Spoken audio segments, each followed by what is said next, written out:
Muito bem, queridos, sejam todos muito bem-vindos a mais um vídeo aqui do nosso canal. Hoje nós vamos fazer uma retomada de conteúdo bastante estratégica, importante, essencial para os nossos propósitos daqui para frente, dando ênfase nas questões com menor índice de acerto da avaliação diagnóstica que vocês fizeram algumas semanas atrás, tá? Então assista com bastante calma, com bastante atenção e cuidado esse vídeo, faça as anotações necessárias, revise alguns conteúdos que você julgar importante. Qualquer coisa, dá um toque nos comentários, pelo e-mail. A gente está aqui para ajudar vocês nos conteúdos que já passaram. Não negligenciem aquilo que já aconteceu. Conteúdos importantíssimos no segundo ano são abordados. Tá? Comecei, pessoal, dando uma olhada com bastante cuidado em tudo que foi feito lá na diagnóstica, na provinha, aluno por aluno, questão por questão, tema por tema. Selecionei as 5 questões com menor número de acertos para a gente trabalhar juntos aqui. Tá? A questão que teve menor índice de acertos, pessoal, foi a questão 56. Apenas 9% dos alunos que realizaram essa prova acertaram a questão. Eu fiquei bastante surpreso porque era uma questão, pessoal, que não tinha nenhuma física. Tá? Era só matemática, era a regra de 3. Tá? Perceba o que aconteceu nessa questão. Vamos ler juntos aqui. Ó. Quando em um motor de carro 4 litros de gasolina são queimados, 1,2 vezes 10 elevado a 8 joules de energia é liberada. Desta energia, 1/10 a oitava é perdida para o ambiente, pelo bloco do motor, pelo sistema de escapamento, etc. Se for necessário um trabalho de 6/10 a quinta joules para fazer o carro percorrer 1,5 quilômetros, quantos quilômetros o carro pode viajar com 4 litros de gasolina? Pessoal, esse exercício é de regra de 3.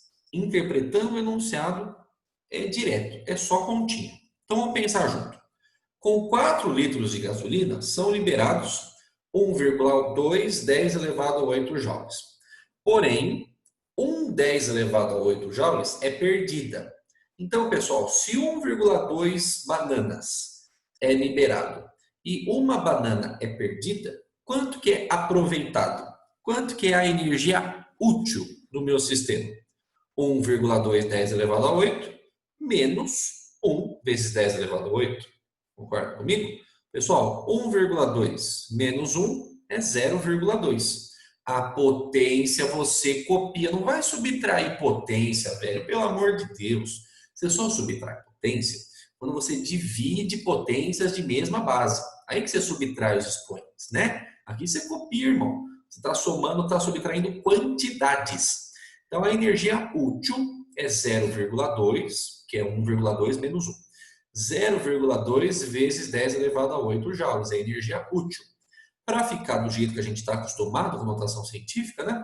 Eu pego essa vírgula, ando uma casa para a direita, 0,2 virou 2. Como eu aumentei o número em uma casa, para compensar eu diminuo uma casa do expoente, né? Então era 10 elevado a 8 virou 10 elevado a 7 joules. Esta é a energia útil.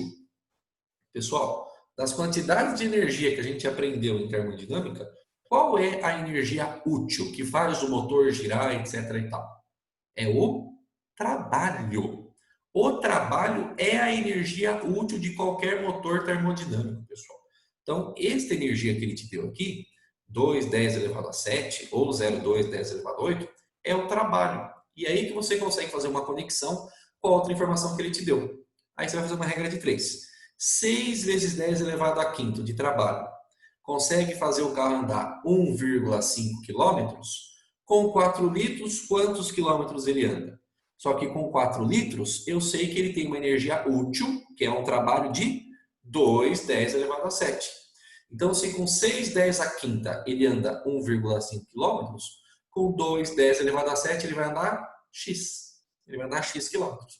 Regrinha de 3, multiplica em cruz, bonitão. Toma cuidado com as potências, isola bonitinho. Você pode fazer essa continha no rascunho, você vai chegar em x igual a 50 quilômetros, pessoal. Então, 50 quilômetros com 4 litros de gasolina é um consumo bem honesto aí, né? Alternativa E. Olha que exercício difícil, pessoal. Uma conta de menos e uma regra de 3. 9% só acertaram. Ai, meu Deus.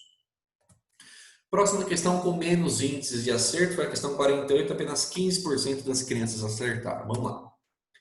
Por meio de uma prensa hidráulica, pretende-se elevar um carro de peso a uma altura de 3 metros de sua posição inicial. O carro sobe lentamente com velocidade constante. A área A2 do ângulo 2 é 6 vezes maior que a área A1 do ângulo 1. Aplica-se no ângulo menor uma força de modo que atue no ângulo maior uma força. É a transmissão de força que a gente aprendeu de prensa hidráulica, né? Se os ângulos 1 e 2 são submetidos às pressões P1 e P2, respectivamente, ele quer saber qual é a relação das pressões e qual é a relação das forças exercidas nos ângulos. Quantas vezes uma é maior do que a outra, uma é igual a outra, etc. E tal. Pessoal, a gente viu ainda no ensino presencial, no comecinho do ano, que a prensa hidráulica está funcionando através do princípio de Pascal, da transmissão de forças nos fluidos, líquidos e gases. O princípio de Pascal também tem a mesma ideia lá dos vasos comunicantes. Chegamos no teorema de Stevin, depois você precisa dar uma recapitulada nisso, caso você julgue importante e necessário. O fato é, pessoal, que se você tiver o caderno em dia e você encontrar isso lá no começo do ano, você vai encontrar o que eu vou acabar de te falar. Na prensa hidráulica e nos vasos comunicantes, mas falando especificamente da prensa hidráulica, que é esse exercício, de um lado e do outro, a pressão do líquido que está ali, do óleo, etc. e tal, é a mesma, pessoal. P1 igual a P2. Por quê, professor? Porque é o mesmo líquido, pessoal, tá? É o mesmo líquido, é o mesmo fluido, a pressão ela é igual. Não importa se a área é maior ou menor, a pressão é a mesma. A gente viu isso, chegamos junto nessa análise. Pressão do lado 1 é igual à pressão do lado 2. O que vai diferenciar é realmente a força. Por quê? Porque existe uma área menor em relação a uma área maior. Tá? A gente viu que prensa hidráulica é aquele funcionamento lá do macaco hidráulico para levantar os carros, para fazer troca de óleo. É o esquema lá dos freios, que você aplica uma força pequena no lugarzinho pequeno, da área pequena. Essa força vai ser transmitida, aumentando o valor dela para a área maior lá do pneu. Tá? Qual que é a relação, pessoal? Como é que a gente calcula a pressão? Lembra disso? Pressão é igual a força dividido por área. Pressão é igual a força por área. Então, o que você pode escrever? Força 1 dividido pela área 1 igual a força 2 dividido pela área 2. Por quê? Porque as pressões são iguais. Se você lembrasse que as pressões eram iguais, pessoal, só com isso você ficaria entre duas alternativas, tá vendo? Pressão é igual, o que muda é a força, né? Então, vamos escrever? Força 1 eu não sei quanto vale. Área 1 eu não sei quanto vale. Força 2 eu não sei quanto vale, mas eu sei que a área 2, de acordo com o enunciado, olha aqui, ó, a área 2 do ângulo 2 é 6 vezes maior que a área A1 do ângulo 1. Então, no lugar da área 2, eu posso escrever 6 vezes A1. Percebeu? O que dá para fazer, bonitão? A área 1 do lado esquerdo cancela com a área 1 do lado direito. Este 6 que está dividindo passa para cima multiplicando.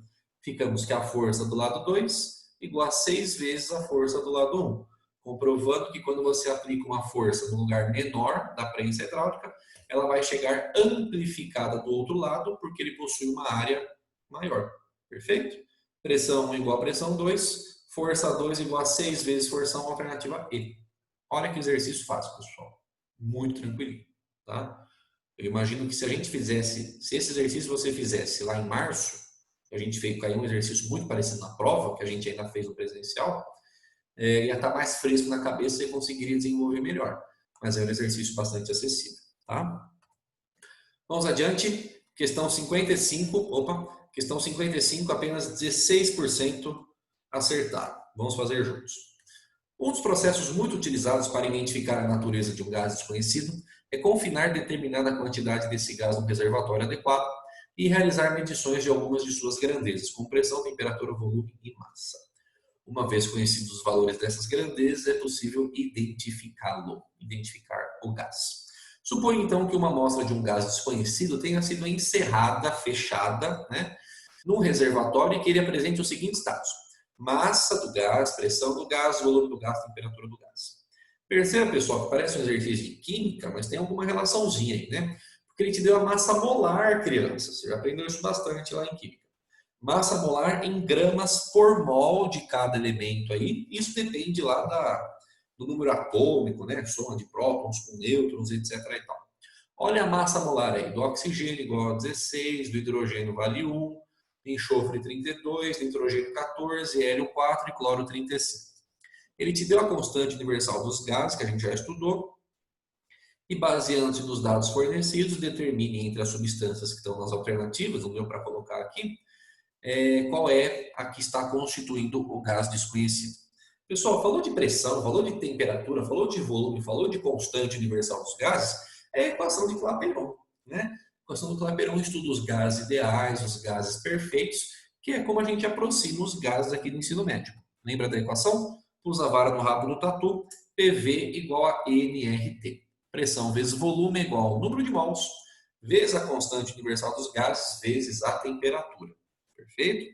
Ele te deu todos os valores tomando alguns cuidados, tá bom, pessoal? O valor da constante, a gente conversou sobre isso, é o valor da constante que determina as outras unidades, pessoal. Então, se a constante tem esses caras aqui, quer dizer que a pressão tem que estar em atmosfera, o volume tem que estar em litro, quantidade de matéria em mol, como sempre, a temperatura tem que estar em Kelvin, pelo amor de Deus, gente. Termodinâmica não aceita temperatura em graus Celsius. Você tem que pegar aquele 27 graus Celsius, somar o nosso número cabalístico 273, que a gente já aprendeu de onde vem, para chegar no 300 Kelvin. É essa temperatura que você vai utilizar. Só que tem um detalhe, pessoal. Ele não te deu o número de mols, né, na tabelinha ali, no quadrinho aqui, na caixa de texto, né? Ele te deu a massa. Se você lembrar das aulas de química, você vai ver isso aqui. Que o número de mols de uma amostra é a relação entre a massa daquela amostra específica dividido pela massa molar. E esse valor depende, obviamente, do gás que está sendo ali confinado. N igual a eminho sobre emão. Massa dividido por massa molar. Então, o que a gente vai fazer? Vou substituir os valores dessa forma. A pressão em atmosferas, por causa da unidade da constante, 1,64. Volume em litros, por causa da unidade da constante, 0,6. Número de mols, massa, 2,56 gramas, dividido pela massa molar, que é o que a gente vai acabar descobrindo, e através da massa molar, a gente acaba descobrindo qual é o gás, né? Que é a pergunta do exercício. Constante 0,082 e a temperatura 300 Kelvin. O aluno antenado percebe que a escolha dos valores não é por acaso. Porque se liga, pega 82 aqui, ó. Quanto é 82 vezes 2, pessoal? 82 vezes 2 é 164. E olha esse valor aqui, ó. 1,64. Percebeu? Então, você ajustando as vírgulas, as casinhas decimais, vai ter muito número que vai cancelar. Tudo bonitinho. Gostaria que você fizesse essa conta, passando essa massa molar para cima, multiplicando, e esse 1,64 vezes 0,6, esses dois números dividindo.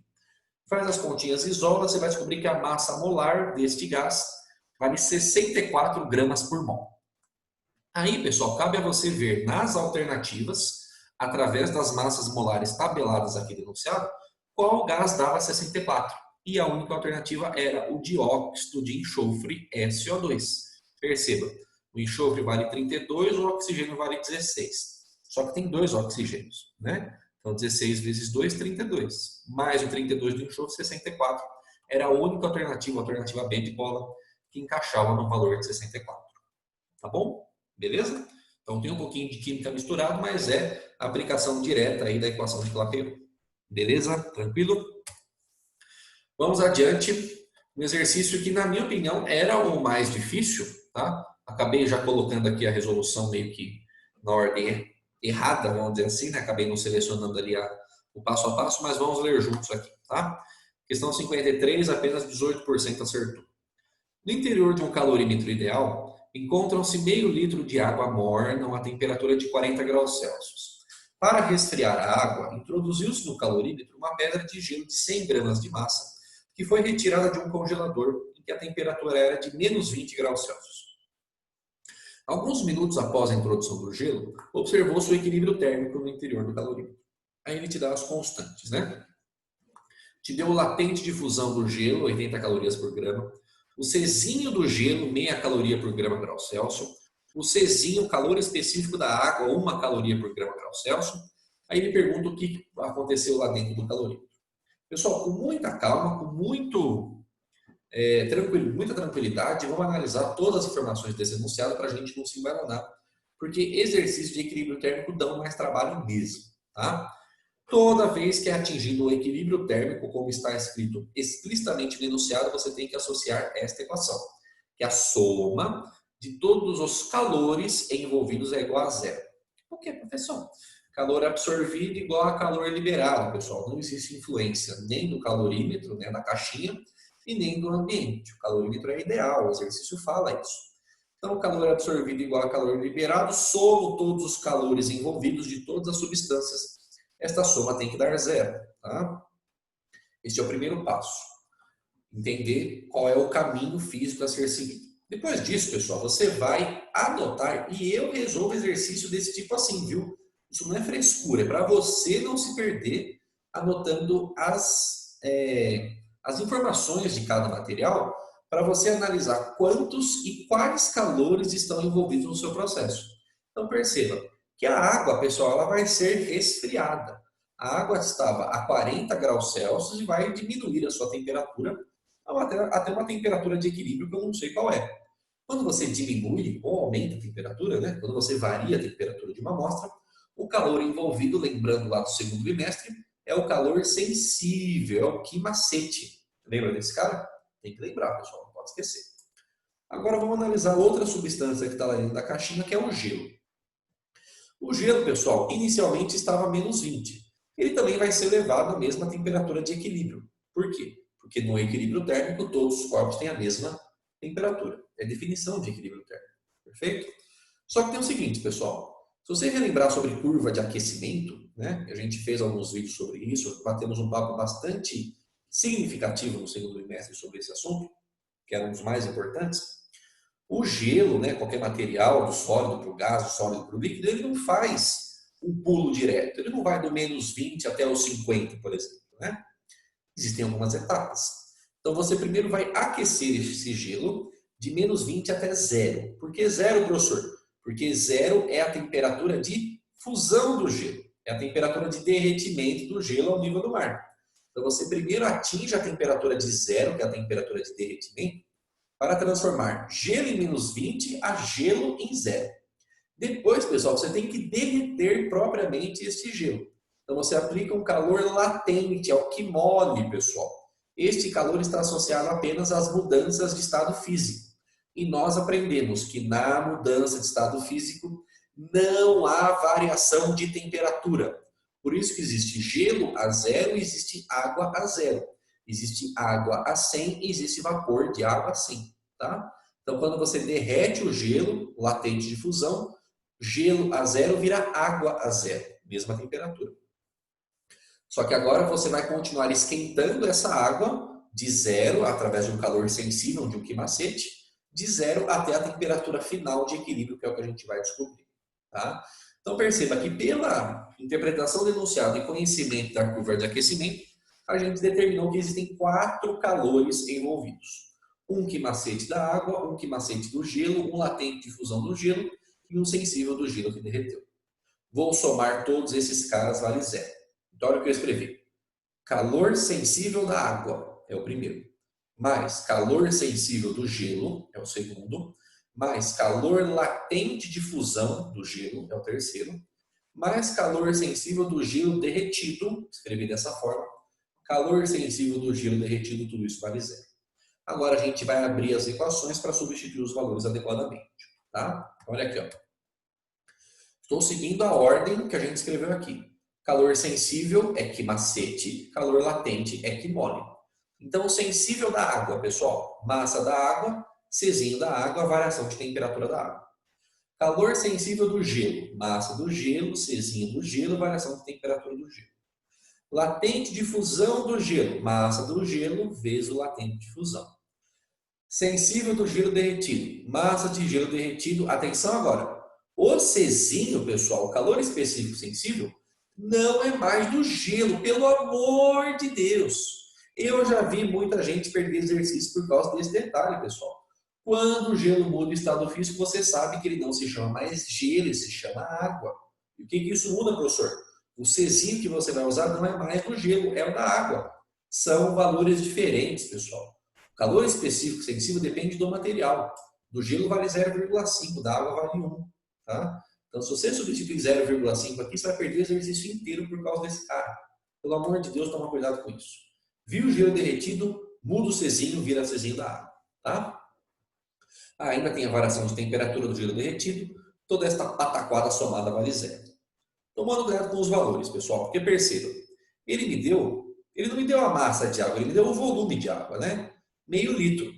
Mas para converter esse litro, esse volume, em massa, usa a densidade, né?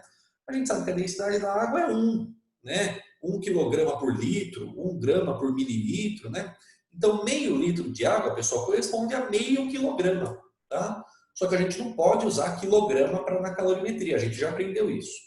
E perceba que as unidades do Czinho e do latente, né, do L, mostram que a gente tem que usar que unidade de massa? Grama, né? Então, meio quilograma corresponde a 500 gramas. Essa é a massa de água que a gente tem que considerar. Olha aqui, ó. Massa de água 500. O Czinho da água é 1. Qual é a variação de temperatura? Final menos inicial. A final é a temperatura de equilíbrio que a gente quer calcular. A inicial da água é 40, está denunciado. Ok? Mais. Massa de gelo, está denunciado, é 100. O Czinho do gelo é meio. Atenção, pessoal. É este primeiro calor sensível que a gente está calculando aqui, ó. Então a temperatura final não é a temperatura de equilíbrio. A temperatura final é zero, porque é esta etapa só que a gente está considerando. Entendeu? A temperatura final é zero. A inicial é menos 20 que está denunciado.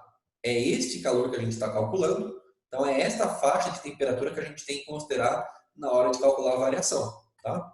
Então a final é zero, menos a inicial, que é menos 20. Regrinha de sinal aqui. Cuidado, hein? Mais, massa de gelo continua sendo 100, o latente de fusão tabelado é 80. Mais, massa de gelo derretido é 100, o Czinho não é mais meio, é 1, é o da água, já conversamos sobre isso. E perceba, estamos nesse último calor aqui, ó. Então a temperatura final é a temperatura de equilíbrio e a temperatura inicial não é menos 20, hein, mano? Pelo amor de Deus, é zero, tá? Por causa do derretimento e da manutenção da temperatura durante a fusão, tá? Então, a temperatura final é 100, a temperatura final é TEC, perdão, menos a temperatura inicial é zero. Tudo isso somado, toda essa pataquada somada é zero. Perceba, pessoal, que apesar dos valores, isso é uma equação do primeiro grau, né? Para a gente calcular a temperatura de equilíbrio. A hora que eu fiz aqui, ó, 500 vezes 1, 500, dentro do parênteses eu mantive. 100 vezes meio é 50. Regrinha de sinal, menos com menos, mais. 0 mais 20, 20. 50 vezes 20, 1000. Mais 100 vezes 80, 8.000. 100 vezes 1, 100. TEC menos 0 dentro do parênteses, TEC. 100 vezes TEC, 100 TEC. Tudo isso é igual a zero. O que eu fiz, pessoal, você pode fazer o chuveirinho aqui e ir para o abraço para isolar a temperatura de equilíbrio. Mas eu dividi todo mundo por 100. Eu cortei 2 zeros de todo mundo. Por que eu posso fazer isso? Porque são termos comuns a todas as parcelas, os 100, os 2 zeros. E do outro lado é uma igualdade que vale zero, né? E 0 dividido por 100 também vai dar zero. Então eu posso fazer isso. Cortei 2 zeros daqui, 2 zeros daqui, 2 zeros daqui, 2 zeros daqui. Para ficar um número mais fácil de trabalhar. Você não quer fazer isso? Não tem problema, pessoal. Carrega os números grandes que a amizade é a mesma, entendeu? É gosto do freguês, o resultado final se mantém. Cortei 2 zeros do 500, sobrou 5. Cortei 2 zeros do 1000, sobrou 10. Cortei 2 zeros do 8.000, sobrou 80. Cortei 2 zeros do 100, sobrou 1. 1 vezes TEC, TEC. Agora chuveirinho, né?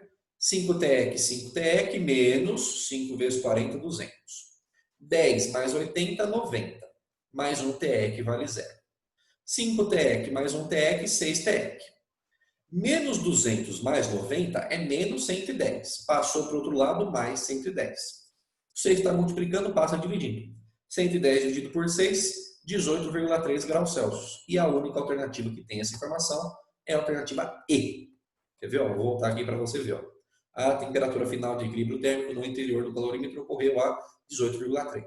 É claro, pessoal, que essa alternativa poderia estar errada e a gente chegaria numa informação de temperatura final que, se não fosse também este menos 5 que está aqui, a gente descobriria alguma outra, né? Às vezes não tinha calor suficiente para derreter todo o gelo, a gente chegaria em algumas observações nesse respeito. Mas acabou dando certo, temperatura final 18,3, alternativa A. Este, na minha opinião, era o exercício mais complicado por todas as etapas de equilíbrio térmico que são necessárias, não tem como fugir desse tipo de exercício, tá bom? Precisa treinar isso aqui, pessoal. Último exercício, 20% acertou. Exercício de empuxo. Quanto maior a carga colocada em um navio, maior será o volume submerso. Pessoal, esta expressão, volume submerso, antes de você continuar lendo, tem que despertar na sua cabeça que é um exercício de empuxo. A gente vai relembrar isso. O navio apresenta uma massa de 50 toneladas, 50 mil quilogramas, e quando carregado por uma carga máxima, apresenta um volume submerso. Olha lá, de novo. Volume submerso de 200 metros cúbicos. Coloquei o máximo que esse navio aguenta, né? Ele deslocou, ele submergiu 200 metros cúbicos de água. 200 mil litros, né? Esse navio vai ser carregado com sacas de açúcar de massa 50 kg cada saca, cada uma. Densidade da água é 1000 kg metro cúbico, a gente já sabe. Qual é o número máximo de sacas de açúcar que podem ser colocadas no navio? Pessoal, por que eu falo que é um exercício de empuxo? O exercício fala esse negócio de volume submerso, que é o volume deslocado. Lembra disso? Lembra do Arquimedes na banheira? Eureka, eureka, descobri, descobri. Volume deslocado, volume submerso. O que é empuxo, pessoal? Empuxo é uma força, sempre vertical para cima, que corresponde ao peso do volume deslocado. Ou do volume submerso. É a mesma coisa. Então, viu o volume deslocado, viu o volume submerso, é cálculo de empuxo, pessoal. Não tem como fugir. Tá? Então, o que a gente vai fazer? A gente vai lembrar uma situação de equilíbrio. Porque só existem, pessoal, duas forças nesse navio. Existe o empuxo, porque ele está num fluido que é vertical para cima, sempre o empuxo. Existe a força peso desse navio, né, que tem a ver com a gravidade, vertical para baixo. Estas duas forças estão em equilíbrio, porque o navio nem afunda e nem, digamos assim, plana no ar. Né? Não tem como, é a situação de equilíbrio, essas forças têm que se igualar. Empuxo igual a peso. Vamos lembrar as equações? O que é empuxo? Densidade do líquido, cuidado, não é densidade do corpo, tá? Se relembrar a equaçãozinha, você vai ver isso aqui. Empuxo igual a densidade do líquido vezes o volume deslocado vezes a gravidade. Aí a gente vai colocar os valores. Densidade do líquido, a densidade da água, 1000. 10 elevado a 3 está aqui. Volume deslocado, enunciado me deu 200 metros cúbicos. Tudo sistema internacional, hein? Vezes a gravidade, que vale 10.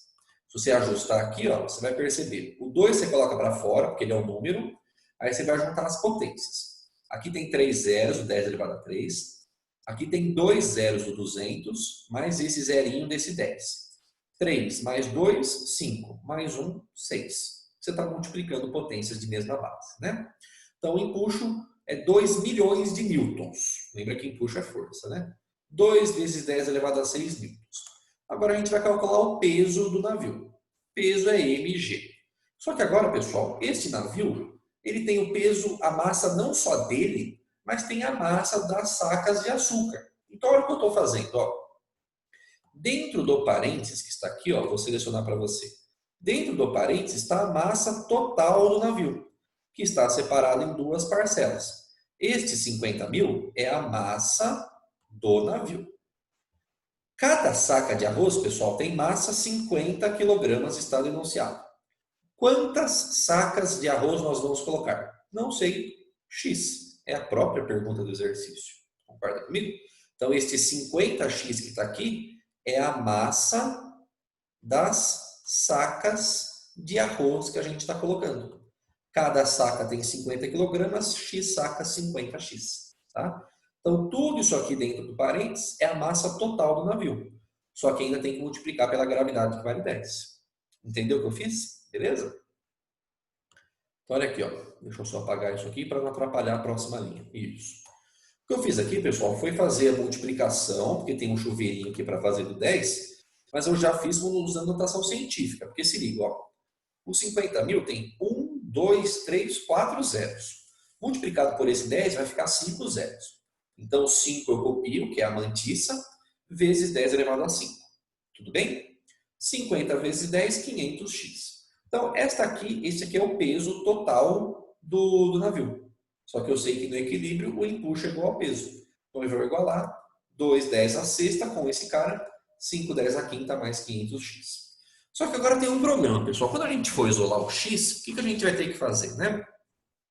A gente vai ter que pegar esse 5, 10 a quinta, passar para lá subtraindo. né? Porque ele é um número positivo, vai passar para lá negativo. Aí você vai ficar com 2 10 elevado a 6 menos 5 10 elevado a 5.